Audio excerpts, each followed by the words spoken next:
In Edinburgh, a long-running campaign for the Melville Monument to better reflect the reality of the city's links to slavery is fast gaining momentum. Efforts to add a plaque, spearheaded by Professor Geoff Palmer of Heriot-Watt University, have finally been confirmed after some 2 years, and he joins me now. Thanks very much for being with us, and we'll talk about the Melville Monument in a moment. I know you've been taking part in the Black Lives Matter protest. Did you support the toppling of the slave traders' statue in Bristol? Well, I'm very much aware of the statue, and I knew, I know that they were debating about putting a plaque or to revise the plaque, and that took a long time. And when it was toppled, I thought, that was almost inevitable because of the anger in Bristol, which I knew about, and also the death of George Floyd.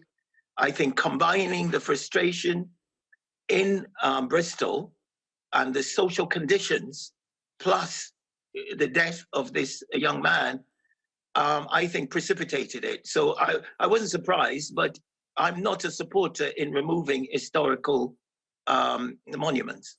But isn't the destruction of a statue an attempt to consign it and all it represents to history? And isn't that a good thing in a way? Well, I don't know what that goodness would mean, because once the statue has come down, what do you do next? If, in fact, the social conditions remain the same. And what I'm concerned about is in 100 years, you look back and somebody said, who was Colston?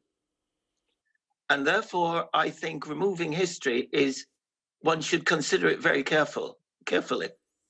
And, for example, if you take a street name down and you put something else up, I think it's a slow removal of history. And part of that is Black history. And somehow what I would prefer is for a plaque to be put up, and the plaque should have no holds barred. If somebody was responsible for killing 50 slaves or 100 slaves or 1,000 slaves, that should be on the plaque. Sorry to interrupt. So keep the statue. No problem. But attach a plaque putting what that person did in a different context, or in the real context, if you like. Absolutely.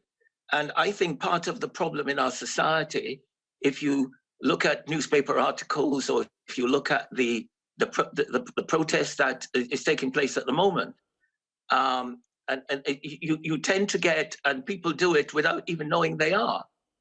They always try to produce what they call a balance. And, if somebody killed 50 slaves, then that should be on it. But if he gives, £1,000 to some charity, that shouldn't be on it. And I think that what has caused so much problem over the years is this concept of balance.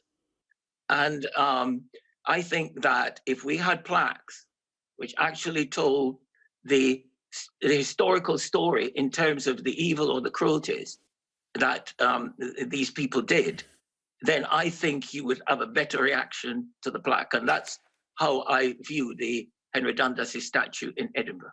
Yeah, so the Dundas statue in Edinburgh, I mean, now he delayed the abolition of slavery. Am I right in saying that's what he did effectively? And so what sort of words would you put on your plaque? And I guess then you could reach the stage where people just disagree with what the form of words are that you put on the plaque.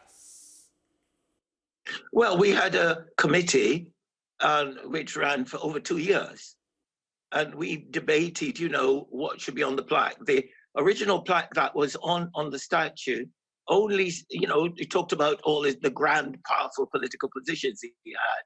He was, he controlled war and the Navy. He ran the colonies, he selected the governors. So other than the Prime Minister Pitt, he was the most powerful politician in Britain. Now, the point is that I want on the plaque that his involvement in slavery, that he caused the gradual abolition of the slave trade for 15 years. He actually frustrated Wilberforce for 15 years. And I believe that should be on the plaque, that he gradually abolished the slave trade. And when you look at the time, at the politicians, Pitt and Fox, those guys are giants of British politics. Pitt described Dundas's gradual as, refusing to act until 1,000 favorable circumstances unite. That was what they all knew it meant. And therefore, for us to debating it in 18, 19, and a couple of my colleagues did not want slavery on the plaque. And I refused to accept that. And therefore, we arrived at an impasse, and the council a couple of days ago actually said, well, that committee now is dead, and we're not really going to do anything anymore. And what the sudden change is because the public saw, what was going on with George Floyd. They saw what was going on with all the stuff we were putting up on Twitter about Henry Dundas's past. He not only delayed the abolition of the slave trade, he attacked San Domingo, Haiti, and he lost 40,000 British troops. He got the governors in Jamaica, say the governor there, to transport the Maroons to Nova Scotia. But he did it, what my colleague says, he did it because he was making money for Britain. So what's the big deal? Well, so would you be fishing out the Colston statue from Bristol docks and put it back on the plinth and then put a plaque on explaining, what this guy represented? Would you be thinking about doing that? It will be probably very difficult to do, and I hope, because I don't think they can put it back in terms of its state, the state it's in. So they can probably put it in a museum, but I'm very concerned. For example, if the authorities decide they're going to melt it down, because somehow, there may be racists in our system who want these things to be removed, because they see it as a part of my history, and they cannot bring themselves to write a plaque for it. So somebody may want a street name removed because he doesn't want to put a plaque there to say that guy killed 100 Black people as slaves.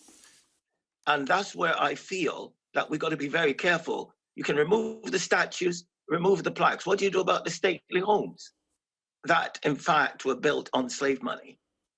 So somebody's got to think this through carefully. Yeah. And what I'm trying to do here and with my colleagues is to put a plaque on Dundas's statue.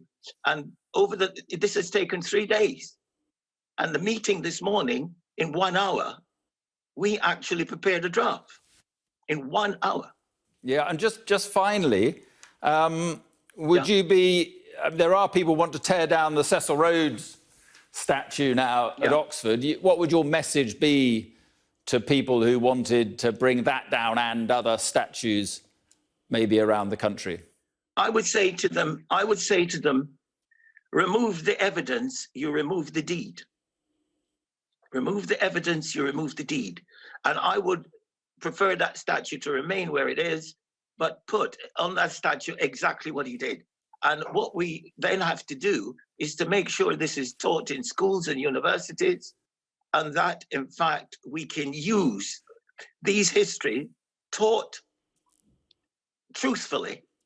And I believe that this will help to change attitudes, and it will also give people a sense of belonging, surprisingly, because without a sense of belonging, people don't exist well in a society. And therefore, what racists do is to try and damage your sense of belonging.